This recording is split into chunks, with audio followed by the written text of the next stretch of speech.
So if you guys are listening to this on the day it drops, because you are, right? Why wouldn't you listen to your favorite podcast on the Monday it drops, 5 a.m., driving into work, talking about what are these guys on about today? That means you're listening to it the weekend, or the week of Thanksgiving. You got Black Friday, you got Cyber Monday, and a week also, Monday before the official 1-year anniversary of our 3-episode Fiery Dump. If you're new to the show, December before it all started. We'll talk more about that next week. Also, hypercleanstore.com. Nick never runs specials at Hyperclean, but this is the biggest sale of the year for you guys, right?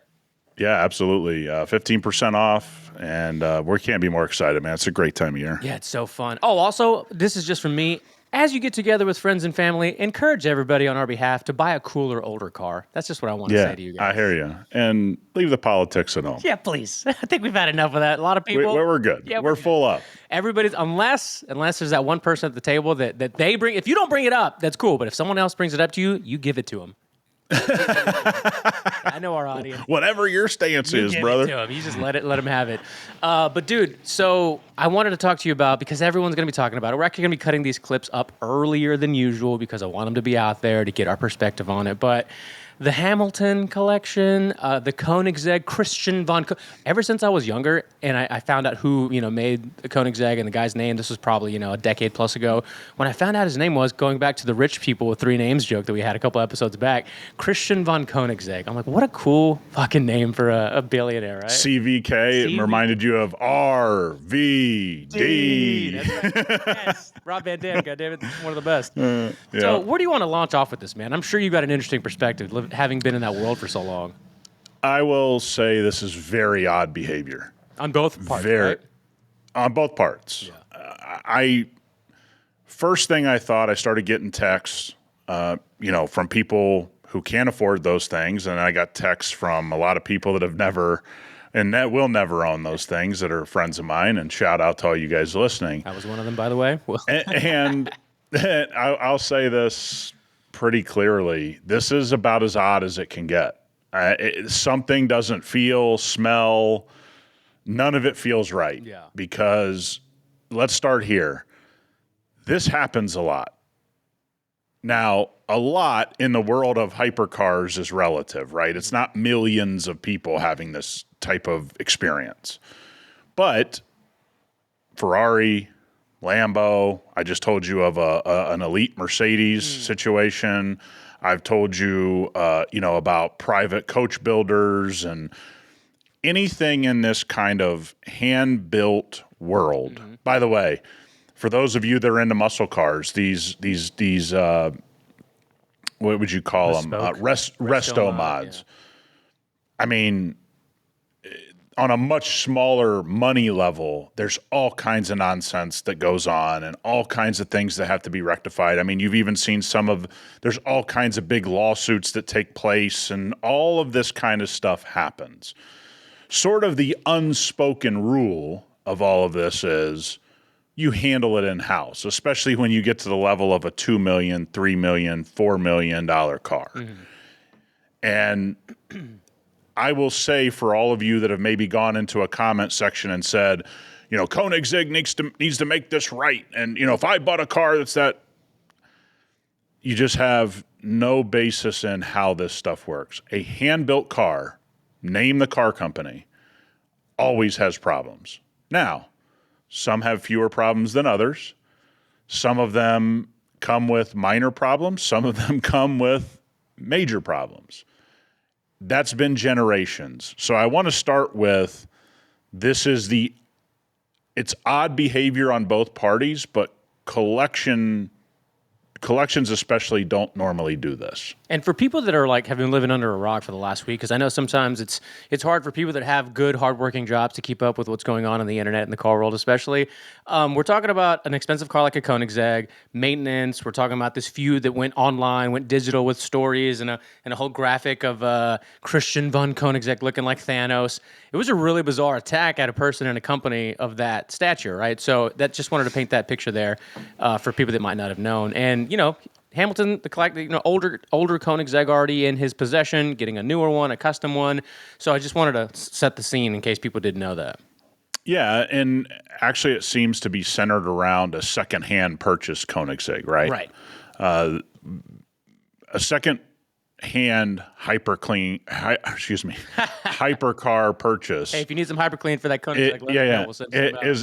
Is a very real thing, right? Like it's sort of frowned upon. Hypercar builders don't like people buying secondhand and then kind of blaming them for stuff that looks like maybe the maintenance wasn't done. And I know what I saw a lot of people saying, which is, a car with less than 10,000 miles shouldn't need all that. Hypercars are hypercars, man. I'm not saying that some are absolutely better than others. And when people say things like, well, Bugatti, guys, Bugatti compared to like completely hand built is not I know they're in the same segment, but there's Volkswagen parts, there's Mercedes.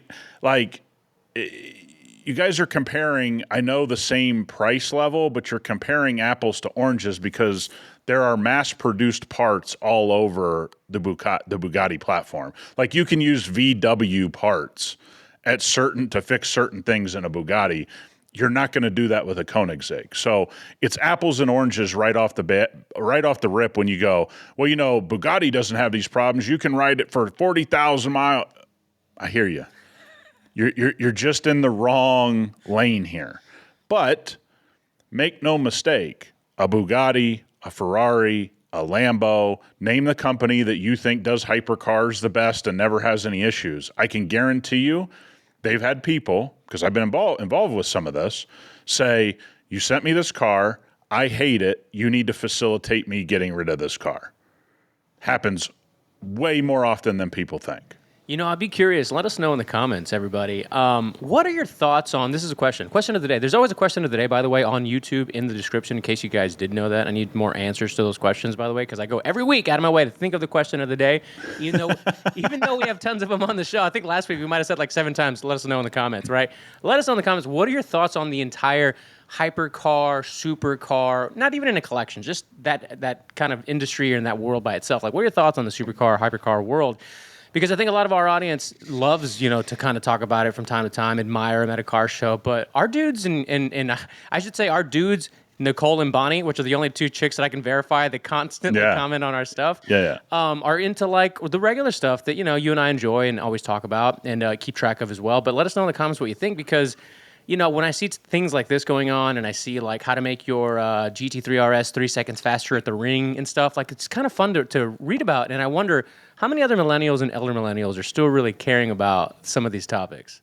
Yeah, and you're exactly right that we've stated on this show many times that there is a big problem in taking these things that used to be special and now they're seen everywhere all the time, and it's really damaging the specialness of these vehicles, right? So when we get back to talking about this situation, I want everybody to understand, I think I need to tell people logistically how this normally would be handled. Yes, that's a great segue. Yes. Yeah, why I think this is so strange. Yes, please. Nick was trying to explain it to me. I said, save it for the show. So he owns 2 or 3, right? Is that the case? I forget. He owns 2. Okay. 2, but he has 1 on the way, or 1 and he has 1 on the way? 1 and 1 on the way, but I'm going to confirm as you're talking. Okay. So let's say you bought this car secondhand. You're having all kinds of issues with it. Koenigsegg's going to have the point of view, like, you need to send this in. It needs to be here for 3 or 4 months, and we need to go through the car. That would be the first thing, just so we're all clear, that normally would happen of, like, hey, sorry about this. I know they have 12 dealers, I think, in the United States. Don't send it to a dealer. Send it to us.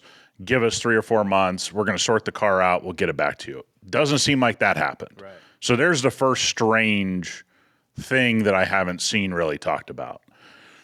The second strange thing is, if you had all these problems and you had a car on order and seemingly, that is not going well, although CVK seems to be the guy that laid out the timeline, and the timeline kind of favors Koenigsegg on that. I don't want to take a side, but seems like Koenigsegg, even if they miss a deadline, guys, hand-built cars miss deadlines all the time. Yeah. Go to SEMA. Ford misses deadlines. They don't even have drive shafts in the trucks in the booth. Why is Ford catching strays right now? No, I mean anybody. Toyota. I mean, it doesn't matter, right? I mean, so they had a year to get prepared, 2 years to get prepared, and they still don't really meet deadlines, right? So when you look at all of this, here's what would normally happen, and by the way, happens pretty regularly. Is you'd go, I have a car on order, I've paid deposits. I own this car that I paid X number of dollars for that I've had nothing but trouble with. I want to dump all my Koenigsegg ownership. Okay? It's almost like a stock. You'd call your broker. The broker here would be Koenigsegg, and you'd say, I want to dump my Koenigsegg stock, which would be these 2 cars. If they fight you, you get attorney involved, which, by the way, anybody buying this level of car has an attorney, usually in their building, on speed dial, whatever. Then Koenigsegg would bring their attorney in, and you'd have a mediation. And the mediation would basically be you're setting a time frame for Koenigsegg to find you a buyer, would be somewhere around 6 months to a year. Because, again, you got to give ample time for this stuff to happen. And you'd say, hey, I'm not going to make a stink about this. I just need you guys to facilitate and get me in touch with buyers that want your car. You need to make sure they understand I'm not trying to be lowballed. You maybe even might put a little 1-page, 2-page, 5-page agreement together of the timeline of things. It wouldn't be some like monstrosity of a legal document. And it would just basically be like mediation in a divorce, right? You sit in a room. In this case, you'd sit on Zoom or whatever, and you would just hash it out. And you would go, okay, you got 365 days to dump these 2 cars to another Koenigsegg potential buyer. I know I'm willing to take a 10% haircut on each, or 20%, or whatever you come to, or you're not willing to take any haircut, and Koenigsegg signs the agreement, and you guys, dump the cars. That's what makes this strange, because this happens all of the time. Like, it really does. And the fact that neither party is bringing that part up is really strange, while they're arguing back and forth in a very strange that it's even happening world. It's like you just assume the attorneys would have called each other and said, hey, everybody be quiet. Let's make a deal. Let's get out of it. So that's where I say, is this a content play? Yeah. The tinfoil hat in me goes, something doesn't add up here. Now, I'm not saying that it doesn't add up. I'm just saying this is so regular to have happen. I mean, Stradman dumped his Koenigsegg. I was going to not ask about that, but I was actually going to look it up, but I hadn't, because I know he was making a lot of content for a long time with that. I think which was also an Aragera, I believe, which is the one that Hamilton had issues with. It was secondhand. And it's just funny the way that Koenigsegg was walking around the Jesco that he has on order, right? And there's just something about the way he said it too. Like the video was done in a way where it was, it was eloquently put. He's walking around the car. He's kind of describing the timeline in a way that seemed much more not erratic, I guess, because that's how I kind of watched some of Hamilton's stuff, and I was like this. And then at the very end, I guess to kind of sum it up, when he replies back, and it's so funny, dude, we've seen people at the highest levels of power in this world go back and forth on social media, and now we're talking about these car collectors and manufacturers. It's just like what a wild world. But he said, good cars, bad people, or something to that effect, about talking about Koenigsegg, like they build, or it's good people, bad cars, something to that effect. Yeah, something like that. Yeah. And you've had other collections weigh in, right, on behalf of Hamilton. I think Triple F guys weighed in, worst car we ever owned, something like that. Okay. Look, I got people that would say that about certain other brands too. Yeah. This is not abnormal. I have a customer that has great experience with BMW, has horrible experience with Mercedes, right? I mean, and they're buying the top level of every one of those cars, and they don't like this brand, they like that brand. You're allowed, right? I mean, it's just human. And by the way, sometimes you get something that is not the greatest experience. And so you go, I can't believe people like this. Well, to CVK's point, they got a lot of repeat buyers. If everything was terrible in that building, this company would have sunk long ago, right? In reality, because this is a world that's kind of unforgiving. Like if it just was this problematic all the time for every owner, that's a wrap. It'd be a wrap by now. Yeah. Now, that doesn't mean they're perfect either, right? I'm sure there's a lot of headache. I know there's a lot of headache. I shouldn't even say, it's not even speculation. Yeah. There's a lot of headache. But when you are at that level purchasing those cars, you basically don't buy a lot of things that aren't at least some type of headache. Right. And you know what came to mind too? It occurred to me, having been around shop owners of all sorts, from tuners to all kinds of other things in the aftermarket world, when somebody gets disrespected, nobody knows what exactly happened, but this then ignites this whole like vendetta against this shop or this shop owner or this tuner. So something told me, and you and I hadn't even talked about this, that something may have happened that we're just kind of having a story time here on the podcast that Hamilton didn't like. And that was like his kind of switch. We're like, okay, that's it. This company is getting it. And when you have social media power, of course, you and I talked about a situation here recently where I had to say to somebody, like, you realize you're talking about a guy that has like 200 million followers across platforms. If he explodes, this is like problematic, right?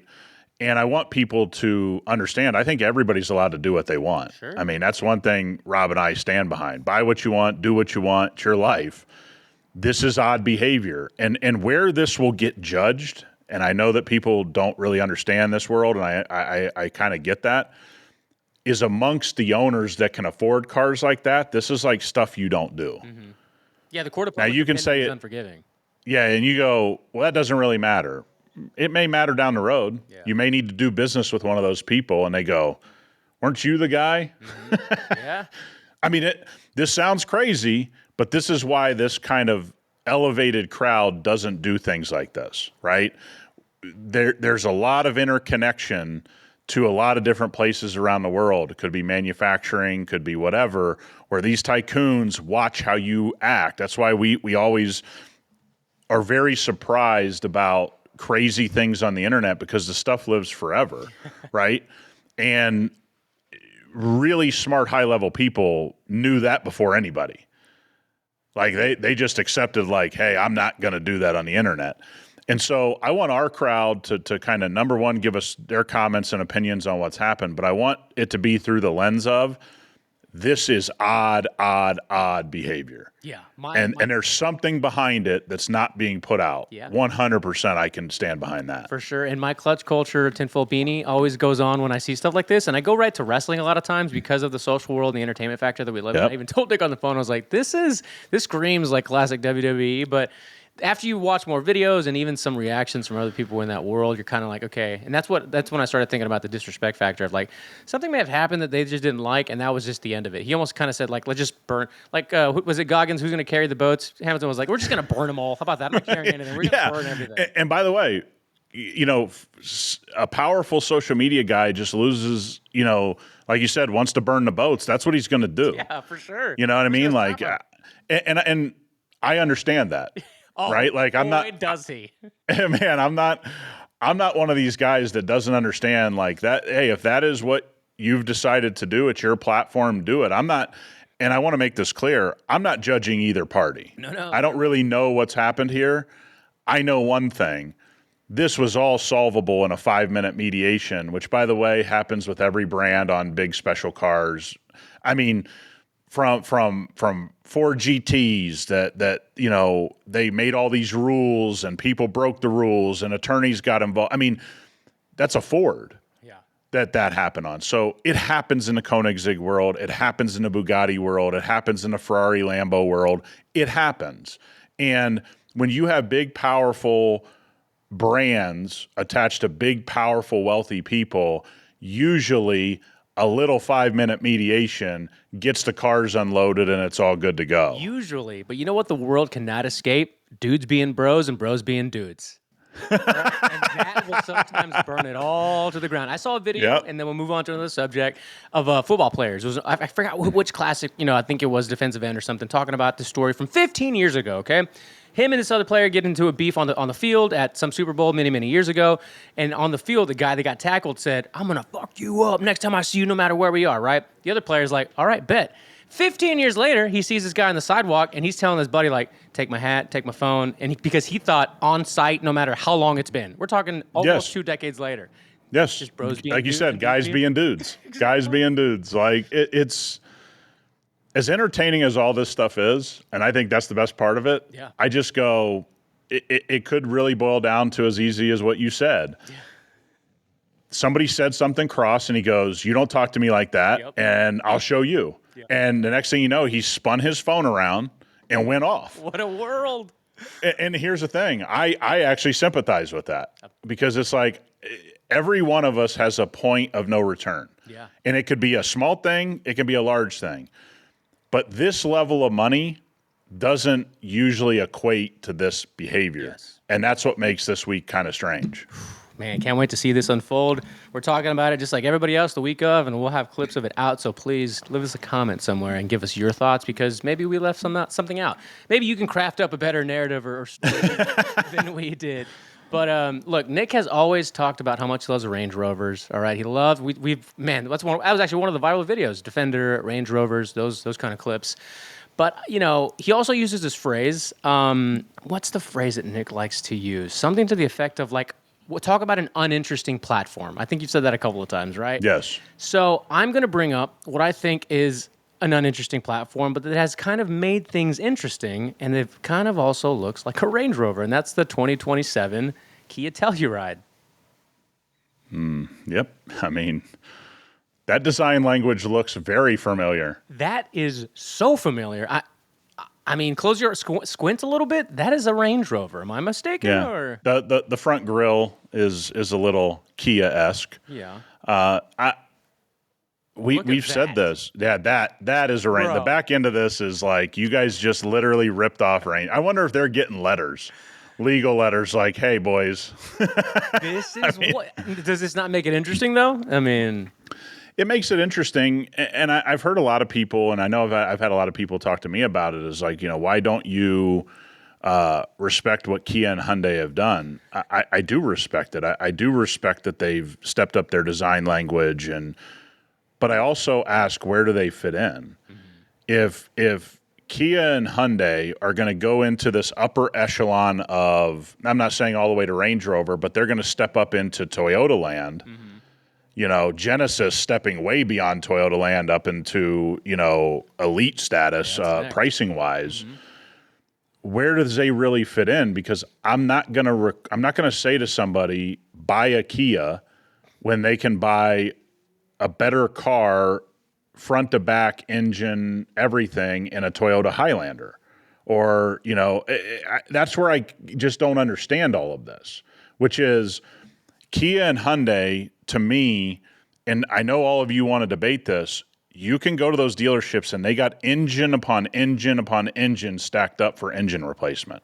That has been the name of their brand since they came out. Mm-hmm. It's still the name of the brand. So I like the fact that the design language is now something we can all respect because they needed to make that step. So you can say, great job, but they still haven't gone to the elite level of dependability or performance. You got to stand on something when it comes to your engine platform. And it seems these two brands to me want to stand on our stuff looks better. And you know what's than it used to. When I heard about the rumors of it, I was like, oh, it sounds interesting. And then I saw that they killed the V6. So this bigger, heavier, larger SUV will now have their 2.5-liter 4-cylinder. And of course, you see the words before that, turbocharged. Yep, turbocharged. So here's a company hybrid that didn't really do engines well when they were more traditional. Now we're going to throw a few turbos in the mix and probably thinner oil and longer maintenance times. And is this good for these brands who couldn't figure it out when things were seemingly easier to build?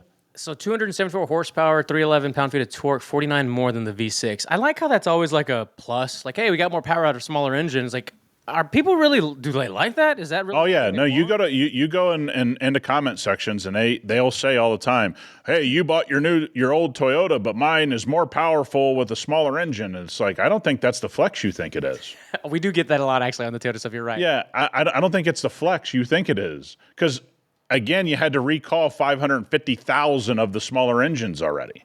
Dude, you know what I mean? Like, and I'm not saying they aren't going to figure it out, but you guys are flexing on things. So here would be, I think, the logical way to look at Hyundai and Kia. Technology of non-turbocharged engines was pretty much a settled science on reliability, especially in the last 15, 20 years. Mm-hmm. They never got it figured out, by the way. No. Okay? Now we're going to go to smaller engines, more turbochargers, and we're all just going to act like they're going to get it figured out. When, by the way, Toyota doesn't have it figured out on their new platform. And this brings another thing to mind too, and I don't even have it on today's notes, but I just wanted to ask you in case you had heard about it. But like the percentage of cars now that are run by tech is astronomical, right? Like I think if you just go back 15 years back, the ability to just plug in an OBD2 and have your car kind of analyzed and get to the source of the problem or whatever, lickety split. Now, I think it's somewhere upwards of like 55, 65%. And by like 2036, it's going to be well over 80% of cars will need like literally, I think somebody in the comments was like, I wish I didn't need an engineering degree to fix my car. It's like, man, it's so true. And yeah, and this to it. And now, and I'm not saying this is for everybody, but how many people out there can really, really take apart a turbocharged engine? Ugh. I'm not saying it's like the hardest thing in the world to do, but I mean, you're getting a less mechanically inclined society. You're getting more and more stuff bolted onto an engine. What's everyone gonna do here? Just I mean, like you said, turbos these days is impossible. Yeah. I mean, I just don't. And for everybody that just goes, well, I recommend that, I've recommended to a lot of people to go buy the new Hyundai or the new Kia. I get it, man. If it's $20,000 less for this nice Telluride than it would be for, whatever Honda's building, whatever, Toyota's building, again, get into BMW pricing and all, wherever all that falls, Mercedes. I understand that. But it seems to me these brands are going, we're no longer going to be the cheap brand, and they're going to charge those premium prices. Where does it fit in for all of you? Because I'm not paying a premium for anything with Kia and Hyundai on the badge. That's just not going to happen. Yeah, those two that sentence will never go together. Nick paid a premium for this Kia. Yeah, it's not. And if you guys love yours and you're like, I have one, it's been great. I have 10 other people that go, bought the new Telluride, massively underwater, interior's falling apart, this is falling apart. I've been at the shop. Again, not that doesn't happen with other brands. Okay, I understand that. But the whole idea was I was buying a Kia because I was getting a steep discount. Mm-hmm. That's largely gone. Why are you choosing them? Yeah, and I will say I love turbos. I've always back in the day in high school, my gamer tag was built by Boost. By the way, that's how much I love turbos. So just saying. That sound is just intoxicating. But I don't think you were hyped on Kia turbos. No, I think back then they were literally looked at if a leaf fell on it would blow up. So like a Simpsons episode where the leaf falls. I'll never forget. I had a buddy who had a car dealership that didn't do so well, and they bought a Hyundai at auction. And on the way driving it home from the CarMax auction, the back end auction, the thing just blew up on the freeway, and it was like 7 minutes drive time. There you go. Like, guys, you just don't forget that stuff. People don't and it's like you just don't forget that stuff. And this is where I look at it and go, if it is cheaper and significantly cheaper, that is when I go, this is worth the risk. Look, okay, so I was gonna talk about Genesis next, man, but I have another story. I'm just gonna jump to the front here of the line. So Leap Motor A10 small EV crossover, it has become available in China. So this is a totally random story that I heard, but every once in a while, hearing what's going on in China is just interesting because they make a lot of interesting EVs, and they have like I don't know, 50 companies. Half of them are going under literally in the next 12 months, but they're still doing their thing, right? Yeah, they got 50 companies, and one gets all the government money. You got like 3, and then one is like the number one. But the interesting part of this, and I'll show it to you. Maybe you can tell me what you think it looks like, because the price of it, based off what you just said, is what really piques my interest here. Before we get to the price, what does this look like to you?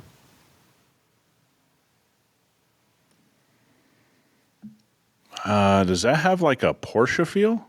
Ooh, I didn't even think that. Yeah, I was thinking Honda, which is basically like the Honda. I mean, that front end kind of has like that Macan. Yes, you're right. Mm-hmm. Cayenne type. I mean, we're just going to gloss over the fact that like some Chinese brand tried to do this like climbing adventure on the wall, and then it like slid down. I don't know, man. I think all of us have, I guess not all of us. I just don't know what all of this is. So it's really hard to comment except saying, I don't really believe anything that comes out of this. Okay. I mean, what do you think this is going to run in US dollars? 17. Oh, wow. How good. 14,070 USD. Yeah, you have people in the comments go, I mean, I don't care where it's built. It's 14 grand. Yeah, dude, that's me right now. You said it's over right now for 14 grand. It's brand new with all the amenities. If it weren't for the regulations, we'd have cheap cars everywhere. Yo, that video continues. Again, guys, we've said it several times, but some of these older Toyota reels just keep getting crazy. The level of delusion is like my favorite thing. Just so everybody's aware of what really makes me laugh is when I watch people go, they sell a car overseas. I'm aware. We're aware. I guess what? They also know the rules to get into the U.S. market. They don't want to meet the rules because you numbskulls are paying $65,000 for a Tacoma. So that's why they don't want to bring it here. Yeah, that is lost on everybody that comments that similar kind of phrase. Yeah, and they're all Toyota fans. It's like, yeah, guys, as long as you keep overpaying for these trucks, they're good. They're not gonna cook the golden goose, dude. Like, you guys want cheaper stuff, stop buying the $65,000 Tacoma. Yeah, and instead buy gold because you're gonna wish you did later. Buy gold bug alert. And silver if you want. But I just thought it was interesting. 14 grand, you send this shit over right now, like you'll sell yourself quite a few of them. Here's just some bigger shots of it. I just thought it's just kind of interesting looking. Yeah, I guess the front end doesn't look as much. It kind of looks maybe like Mini Cooper-ish? Oh, jinx. No HMO. I kind of like that too. Look, green, your favorite. Green looks nice. Yeah, it's not bad. That's not bad. I'm in. I'm just like that. I'm in. Give me a $14,000 Chinese EV. Dude, what if Slate comes out? Like, guys, we can give it to you for 15 grand. I'm wondering where Slate's at in all of this. Yeah. What about the guy, excuse me. What about the guy that took over the old factory that is building trucks now, or building vehicles now, and he's been doing it for a couple years, but he hasn't built anything. He's like took this old factory over, and he said he's going to use all these new technologies to revolutionize. And I don't know if it's in Detroit or something. Somebody sent me something, so I apologize if I'm getting it wrong. No, it's interesting. It's not like it's not an EV specific thing, right? It's just trucks in general. I forget what he's doing, but maybe it's like Misfits or something like that, or gotta add it to my Monstrosity, some kind of name like that. Right, now we're getting somewhere interesting. I'll put it on my list, and I gotta look that up because imagine if it's like a nobody, no name that just all of a sudden whips up some kind of cheap technology. No, he is. He's just like a normal guy. Well, there you go. All right, we'll definitely have to reference that on the next episode. But here's a really interesting one. Talk about interesting cars. At least I thought, but I'd love to see what Nick thinks about what good old Genesis is doing in the world of supercar, or I guess mid-engine halo cars is what they're calling it. But Genesis unveils the halo car named the Magma GT concept. I mean, that gives vibes of like Gran Turismo, the last unlockable car. I'm going to ask everybody this question. At what point does Chevy and Hyundai owe Ferrari money for copying the 458/488 platforms? Like, at what point do we, start paying some royalties here? It depends. Was Ferrari killing it when that Nintendo game F-Zero was out? Because a lot of people they took designs from that video game. Looks great. One of the things we all have said about Hyundai is, boy, they're doing design correctly. Yeah. They've hired all the right people to do design correctly. I believe they have some people from the M program at BMW that might be working with them as well. I don't want to say that for sure, but I'm almost certain I'm right about that. Okay. Again, if it's at a price point, I can buy something that's more established in the market. How many of you are going to take a risk on a Hyundai product? I don't think that's going to be a large number. I'm prepared to be wrong, but this is where we get to this whole world of, it looks awesome. Like, they did a wagon, they did this, all this kind of stuff at this unveiling. Yeah, man, this thing looks awesome. You guys want to tell me the sports car listener out there is going to go buy this? Okay, I'll wait to see it. I don't think you will, but we'll get it in the secondary market. By the way, here's the deal: you guys didn't buy NSX. Well, that was pretty lackluster. If this has a 1,000 horsepower or whatever the hell, I mean, it'd be a little different. Yeah, I mean, so does a Lucid. Okay, what have you accomplished? On the road for the first time in a long time. Hey, those things are fast. Yeah, they are. I mean, it flew by. It literally flew. It was literally off the ground. I was like, guy, what are you doing? And then I was like, oh, look, a Lucid. Look at you. Yeah. Living your lucid dreams. Yeah, literally. Yeah, well, the way he was driving, he was going to be having a long-term dream pretty soon. Pretty wild. These EV drivers are getting out of hand in Austin. Hey, we had a 12-car pileup like in an intersection out here this week. 19-year-old just acting a fool. By the way, I was highlighting here for Nick. It says that the sports car could compete with everything from the C8 generation Corvette to the Ferrari 296 GTB/GTS. All right, looking forward to seeing it. Pretty cool. Big claims. Yeah, what's the price point? Did they give that? I did. The way you said that, did they give that, huh? Showing off his beauty. You got a price for it? I love this. We did an unveiling. This looks like this is going to be expensive. Yeah, instead of buying a Z06, you guys are going to buy this Hyundai Concept. Come on. No, there's no price. Of course there's no price. And I hope they build it, right? We want more sports cars built. I hope they build it. I'll be the first one to go. My guess is this will be canceled inside of a 5-year period. I was going to say, do you really hope they make it then if that's the case? Yeah, because, I want people to prove me wrong. You guys, because this is what we'll get in the comments. Well, it's the new Hyundai. It's not the old Hyundai. Great, but you don't buy them. Like, you're not going to buy this if it's $128,000. Let's just furthermore get Nick more riled up. Okay, I got to bring this up because I'm gonna skip the line here. I got my own notes. So I'm not even following because I'm being a rebel today. I'm just doing what I want to do. I'm being a rebel today. Porsche reveals the 2026 Cayenne electric with 1,139 horsepower turbo model. Yeah. That's interesting. And I love the people. Again, let's air quote journalists that got to see this and they're going, "Oh, this is so." What's exciting? Well, what's exciting? It's another EV that has 1,000, somewhere between 900 and 1,200 horsepower. It does have thunder. It's the only thing it's lacking is thunder under the fucking hood of this thing. Everything else. Okay. Like, it's another expensive EV. The market, in my opinion, has spoken on these. Am I wrong? The automaker's been teasing 1,000 horsepower, and it was no joke, Nick. But you can pull over a pad now, right? You don't have to plug it in.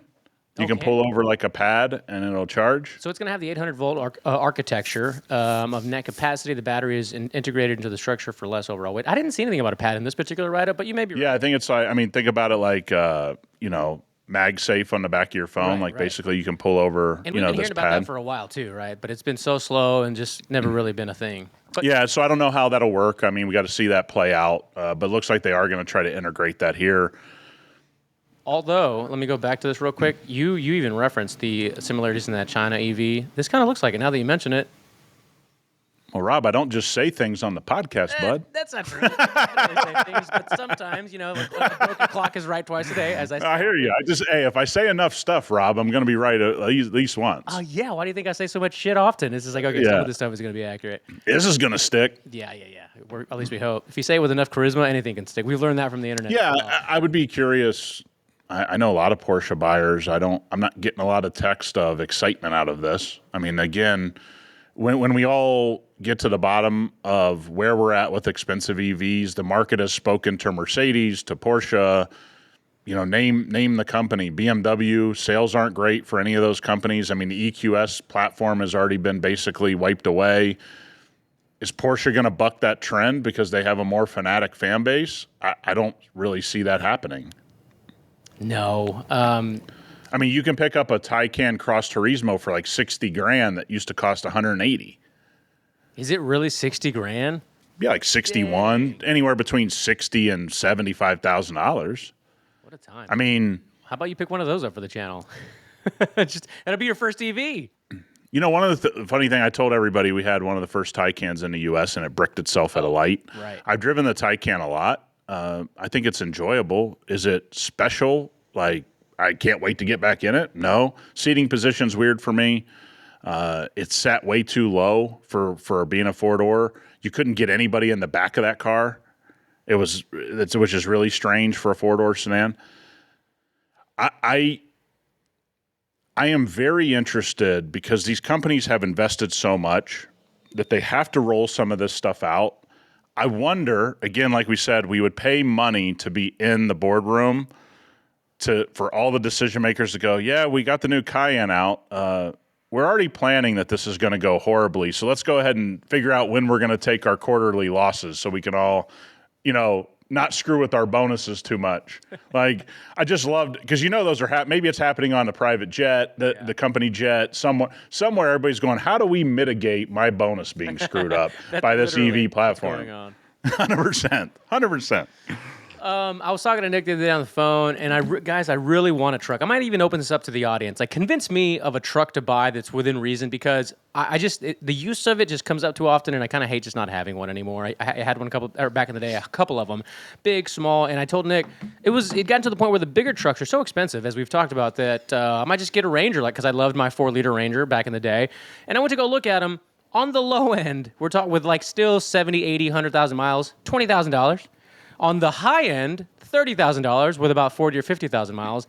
And I just thought, I just can't. That was more than the 2010 cost in 2010. If you buy that would be electric for my jokes.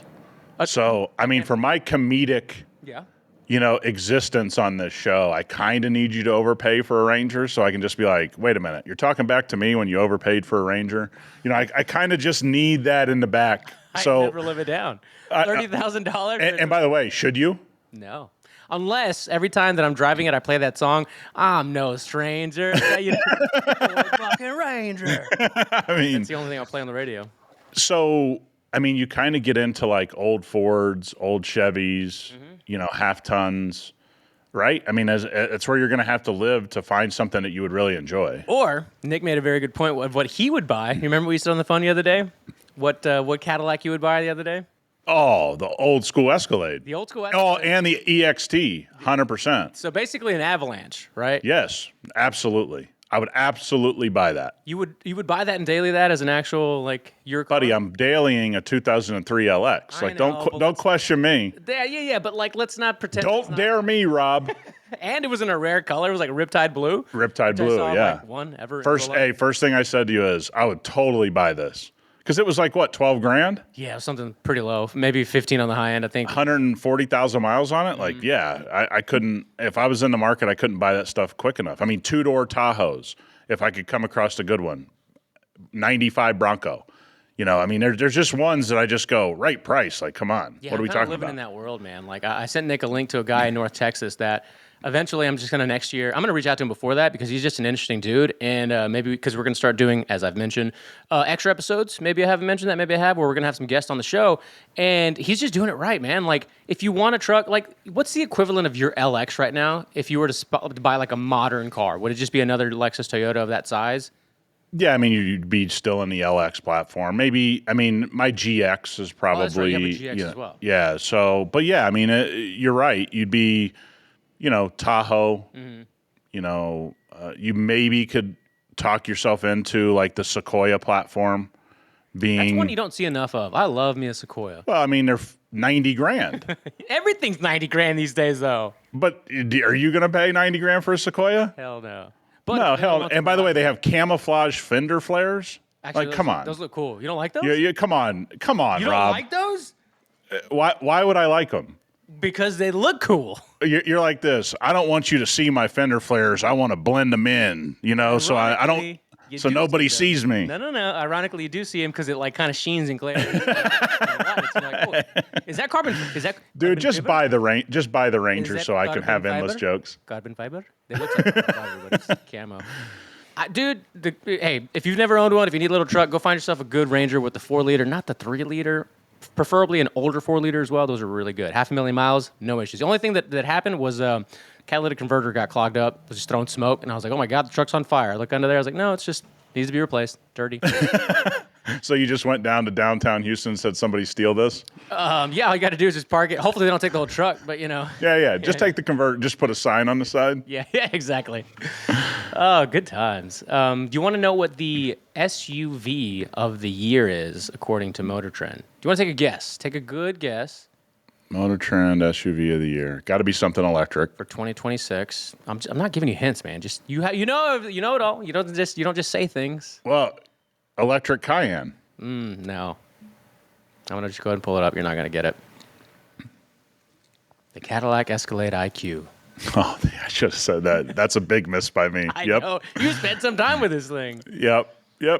But at least I knew Motor Trend's MO was, we're going to make sure you love EVs, even though we know you don't buy them. The disappointment. We have a couple in my neighborhood. I think they kind of look a little too tall in person. They do look okay. I know people are like, oh, it's one of the best designed SUVs. Those people need to have their head examined. But it's a big vehicle that the spacing doesn't feel right. I don't think I've been in. Have I been in the 26 or was it the 25? I love the iPad Pro that flips up here at the bottom. Nothing says inventive like putting an iPad Pro just in the middle of the console. That's probably if you could take it out, that'd be the best. Yeah.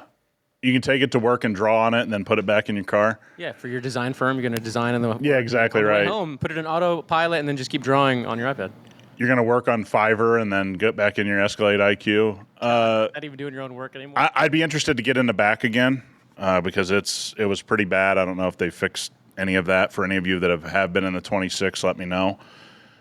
Okay, it's an SUV. Escalade is always popular. I should have guessed this. So let's take an L for Nick. That was. I thought because it was the second year of it, maybe I would, Not happening. They would go to another one. Whoever paid the biggest amount, allegedly. Oh man, that is just too funny. But hey, if you do enjoy it and you like it, I hope you enjoy it for more than. Yeah, no, I got a couple people in my neighborhood. They like them. I mean, it weighs a lot and it's very limited on space for how big it is. So that's a strange reason to buy a 3-row. Good times, good times. Okay, would you like to, for the last 50 minutes of the show or so, go through the 2025 LA Auto Show best of? I thought we were going to go through your boys about the Chevy, why GM is going to collect everyone's data. I thought that was this week. I know, it should have been this week, guys, but between the Hamilton and just Black Friday stuff we're doing, I did not do it justice. But I will say, we're still going to do it. It's very clear to me. I said two things literally a year ago. One, everything would be tokenized. Everything in cars, subscription services, right? We're seeing more of that come together. And then when Jeep started pulling up ads in your center console that would just randomly pop up for like Coca-Cola or whatever the hell, we talked about advertisements in your console. But remember, it's all for safety, Rob. So when you get this big loud advertisement in your center console, it's just for safety. That's all we do. We do all this tech's about safety. You don't get it. 100%, right? We were all dying left and right in the early 2000s with cars that didn't have this, which by the way, every time I look at Dodge stuff, man, I'm like, God, this interior was so bad back in the 2000s. I can't like some of these cars, but that's for another story. And so now, thirdly, to wrap it up, we had the commercials and stuff on your dashes and shit and all this other nonsense. But now it's fully come around that data is the goal for all these companies. They're not making enough on the cars. Service is going all to this electric, nonsense that people aren't buying. They just want your info, Nick. They want to know where you go, where you stop. Did you stop at the 7-Eleven? Did you poop at the 7-Eleven? Did you buy a snack at the 7-Eleven? And they want to consume all that data through the cameras, through the microphones, through the screens in your car. Everyone across the board. Not just GM, but this GM Applegate thing really did kind of set that ball in motion. Yep. So that's where I gotta. If you have anything to add to that, but that's where a lot of these stories and write-ups that our listener had. Yeah, I mean, I think this is what's interesting to talk about. Is this, to me, the one thing always left out is what does this play into the insurance of your car? When your car is spying on you, essentially, I mean, there's no other word to really use, and it's doing it 24/7, and it knows how you use the brakes, and the only logical thing here is the car companies selling this massive amount of data to State Farm and Allstate, and you get into an accident, they're going to be able to subpoena the records or whatever comes of this. It doesn't feel like this is about safety. Not at all. Right?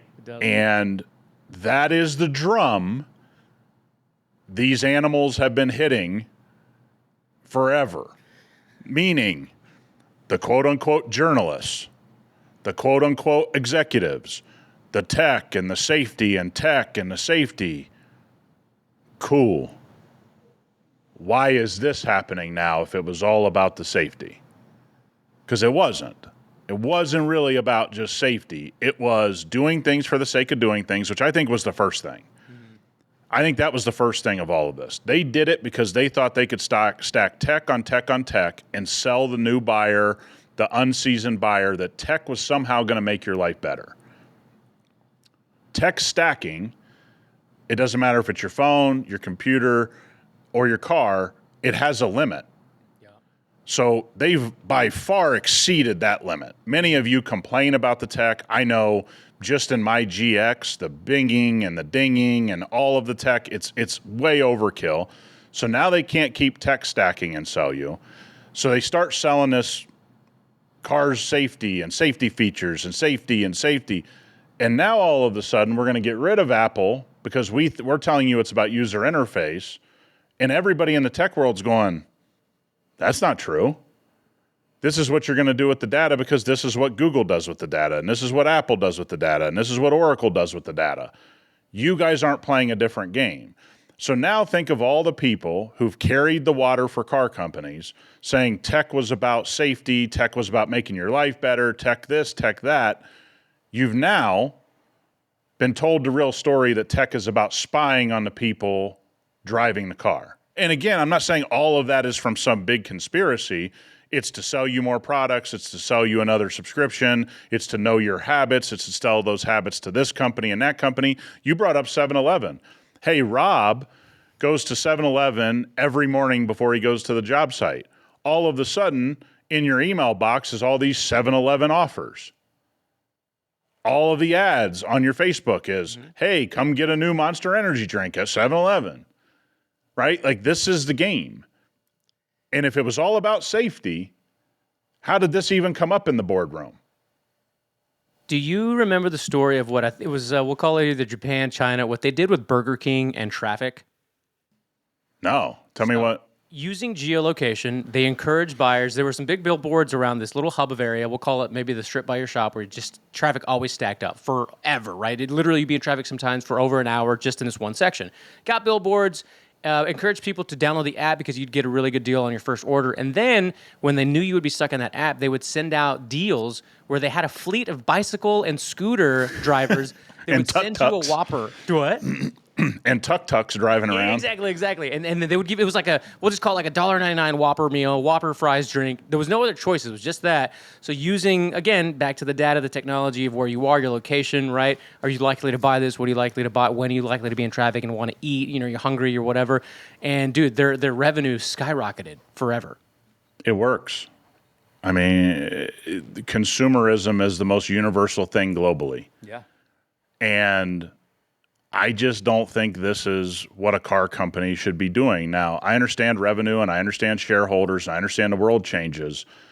What I don't ever really get down with is when you tell me why you're doing something and within a very short period of time, it becomes clear that that wasn't really the goal at all. I'm not saying you're not trying to make cars more safe. Sure. Okay? That seems to be the afterthought, though. That just seems to be the byproduct of gathering this data because all of a sudden, if you were Mary Barra at GM and getting rid of Apple was a safety thing for your user interface, you would have said that 1,000 times in a 10-minute interview. That didn't really happen. It's true. Why? Because 5 years ago, that's what would have happened. She'd have been like, you got to realize we're going to do these safety features, and this is safer, and that's safer, and this is safer, and the crumple zone's safer, and these sensors help people, and kind of gone overnight in her little interviews about this. It's now, well, it's kind of clunky. What do you guys care about clunky? Your engines are blowing up. Hey, what do you're not the foremost expert of non-clunky stuff. Doesn't make sense. There's more people that don't know about the intricacies of like the car world than those that do. So we'll say our audience, as big as it is and is growing, it still is nowhere near the amount of people that just don't know a lot about how cars have been put together. All these conversations we're having about data and technology and safety.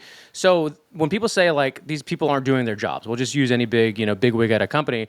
They're actually doing exactly what their job is, which is making their shareholders as much money as possible. Yes. Because there's way more people who are going to be gullible enough to just bite on the newest, shiniest kind of thing, which is great. I love consumerism, love capitalism. But we can't fool ourselves. There's never going to be enough people that know or understand how it works to want to kind of rail against it, honestly. Yeah, and they're doing like you said. I mean, if your top shareholder says you need to start doing this and you want to keep your job and not be booted from CEO, you're going to do it. Yeah.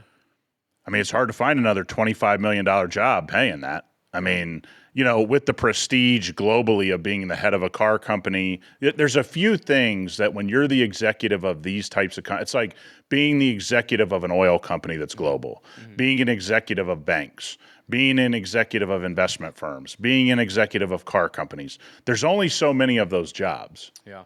It's sort of like getting into the NBA or the NFL or Major League Baseball. There's a limited number of spots. So once you reach that height, like Jim Farley's not going to be like, hey, I'm just going to go over to this upstart car company that has $4 in the bank, right? Like that's not what he's going to do, even though he's a quote unquote car guy. That's not going to happen. And what move could he make after he leaves Ford that would be a step up for him? It's a pretty small number. So shareholder comes up and goes, you need to start selling data. We own shares in these other companies. I've already talked to their boards and their executives. They could use it. We could sell it for this much money, which, by the way, if you think Jim Farley's putting those deals together, it's the shareholder big dogs that own shares in 50 different companies and go, we've already laid out who you guys are going to talk to. So put this in the car. And I'm not saying it's this brass or, this, right in your face, but make no mistake, that's the manipulation going on here is these shareholders that own part of State Farm and they own part of Allstate and they own this and they own that and they own the parent company to 7-Eleven and they own, whatever the case may be. And they go, these people would really like that data. Can you make that happen? Absolutely. Say less. And so you bring up a good point. We all make jokes about Mary Barra or Jim, Farley or whoever, but they are playing to the crowd that they have to play to keep their job. And that is the shareholder.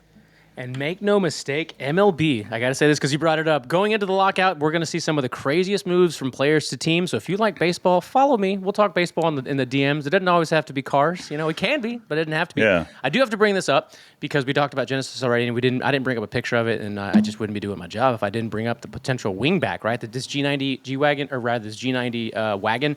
What are your thoughts on this one? Looks good. Looks good, right? Looks good, but if I read it right, they didn't allude to the fact that this was like a production idea. Well, yeah, let's see. Genesis might actually put the G90 wingback into production, is what Car and Driver wrote. Yeah, I kind of read some other stuff from the unveiling that there was language at the unveiling that made people believe this was like a pure concept. I hope it's not. As a wagon fan, looks great. Looks incredible. Genesis, and I have to say this so people don't get mixed up, they do an awesome job on design. They have been for many, many years now. It's not new. This is another one. Looks really good. I hope it makes it to production so we can see all the people that tell me they would buy one. This is all about pricing. Yeah. This is a six-figure wagon. We've stated before, you can't tell me people don't want wagons when all you build is $140,000 wagons. That's not, I don't think we can make an assumption that nobody wants wagons. I think a very small percentage of people want a $125,000 to $150,000 wagon, and this looks like that's what it's going to be, $125,000+. I don't think it'll do well, but it looks great. It does look great, but as I'm reading here, twin turbocharged V6 only making 375 horsepower. Hey, let's take it easy there. Bump it up some. Yeah, I mean, what do you get an AMG wagon, you're at what, 500? Yeah, easy. 409 with an electric supercharger. All right, we need to rethink that, everybody. Looks cool, though. Looks fantastic. I will say, the front of these Genesises always look to me like they're going to be outdated in 12 months. They do have like a smile. You remember the old Velocity channel? Yes. It had that V. That's what the front looks like. Oh, good one. Hey, bravo. That was one deep cut. Did not see that one. Bravo, sir. Yeah. Yeah, you're right, though. I don't know how that'll age. Yeah, it's not good, unfortunately. I'm going to bring up one more thing just for funsies. We'll get into maybe some LA. We're not going to bring up the fact that we're going to get a new Jeep every month. We're not bringing that up today. Well, I was going to lead with that on the LA Auto Show, but people would love to know. Here, let me just show you actually real quick. We got time. It's Friday. Everybody's relaxing. Everybody's chilling. Check this one out real quick. This is some of the greatest hits according to Car USA News. This is the Jeep Recon. Okay. All right. No? Not a I mean, fan? it's something. I mean, how many the more old Renegade? how many more 4-door Jeep products do I need? Do you have? I don't know, all of them. How much space you got? Like, you're not gonna buy a 2-door. Yeah, I mean, I had 2-door Jeeps, but I mean, I never owned a 4-door Jeep in my life. I was a real Jeep guy. Oh, he was a. Oh, okay. Sorry, I was a real truck guy. That's why I bought a 4.0 Ranger. Let's keep that in mind. Okay, real truck guy. This is what the Renegade should have been back in the. By the way, great color combo. Are you being serious? Because I do like this. Yeah. No, it's a great color combo. Green with any type of tan is an all-time gentleman spec. I will always take black over tan if I had the choice, but I do like the way this tan looks. Yeah, against that green looks great. Yeah, kind of baby diarrhea green, but it still looks really cool. Yes, it does. Stop trying to bash it, dude. Just subtly giving you jabs for your taste. We already talked about the Telluride. I'm just going to run through these. The Hyundai, the Kratos. Hey, they got the KC bars like it's Walker Texas Ranger over there. Now we're talking about a real truck guy. When Walker Texas Ranger slid into a scene with in that truck, that Dodge or that Chevy. Hey, got them lights on the top. Hell yeah, brother. This Rogue plug-in hybrid. I mean, Rogue's gonna Rogue. Yeah, looks good. Yeah. I mean, for what it is. Lucid, speaking of, they're gravity touring here. Basically a Kia Carnival with a lot of power. What a reference. I mean, it's what it is. It's a Kia Carnival. I saw one in the parking garage at when I went to SEMA. Yeah? What'd you think? Kia Carnival, right? Yeah, it's a van. I mean, I'm gonna end with a van video, by the way. Just keep that in mind. Keep that in the back of your head. Here's another little blue Volkswagen bus. Man, that looks so good. I do like these. We've talked about these months and months ago. They're so good. Get a dual motor one. If we could get it for like $40,000, that's a hell of a car to have. I got to post a picture. I got a green on white old school VW that we take care of. I got to post that sometime. Yeah, I got to look through my pictures. Put it on the stories. Mustang Mach-E California Special. It's so fun. I'm glad they did this because why not? If you do California Specials for the Mustang, you might as well do it for the Mustang EV.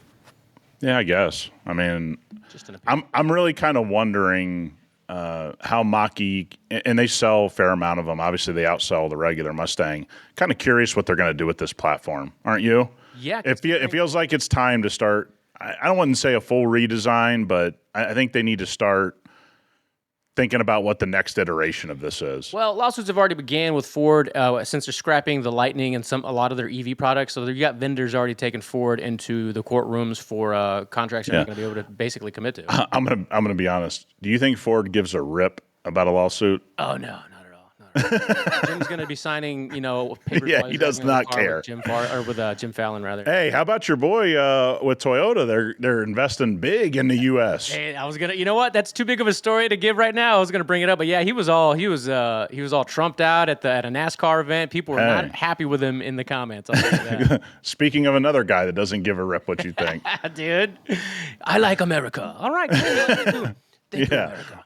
America allows me to sell $78,000 Tundras. I love this place. Toyota love America. 100%. You would too if you own Toyota. 100%. I don't know what this is. Is this a Fila one? I feel like I'm most is like answering the phone. I mean, they got the USC fight on the front, so it's got the USC look to it. Mm-hmm. A Fila one, yeah. I'm looking for a Fila one. Yeah, this is the Sony and Honda thing. Oh, that's right. I just saw that here, Sony Honda. That was short-lived for a little bit, but I guess it's back. Yeah. Always been priced improperly. Always been priced improperly. What do you expect from Sony and Honda? Yeah, well, you go try to buy Sony anything, you're like, you do realize like there's a lot of options now. That's very funny. All right, we're gonna land the plane with this video. That unfortunately, if you're watching on YouTube, I can't play the audio, so you're gonna miss this. But if you're listening on the podcast version of it, you can be able to hear this. Check this out, Nick. Hey, that Like a Rock just still hits. Why don't they just bring it back? I'm saying we need to be bringing a lot of stuff back, and with Clutch Culture and our audience, we hope to do that in the new year. They got to bring it back. It just works. Oh, it's so good. I laughed so hard when somebody sent me this video. Like, I can imagine you, like, if you had a family, you were 1998, you're like, what are we buying as our next family vehicle? Have you seen those new vans by General Motors? Have you seen the Suburbans? Yeah. Have you seen honestly, any of them? We've talked about it before. Have you changed your mind? Safari, Astro, all of the different vans from the time? No. No? No, I'm not. I would love. We tried to promote one of our first videos. Remember that low mileage Astro? Yeah. Low mileage. I mean, you and I were like, Who's not buying this? Which it seems like people are buying them because they kind of rotate a lot of those vehicles that we talked about early on in the show, and people seem to be scooping them up. And remember the context of it is everybody was talking about how expensive everything is, and we saw like a 30,000 mile Astro van, and it was like 10 grand. Yeah. It's like, I don't know, man, just get that. Like, it's still cool. Yeah. Like, and I don't care if you don't think it's cool. I think it's cool. Jeez, that got really aggressive. Okay, on that note, do not forget it is Black Friday coming up, Cyber Monday, 15% off, hypercleanstore.com.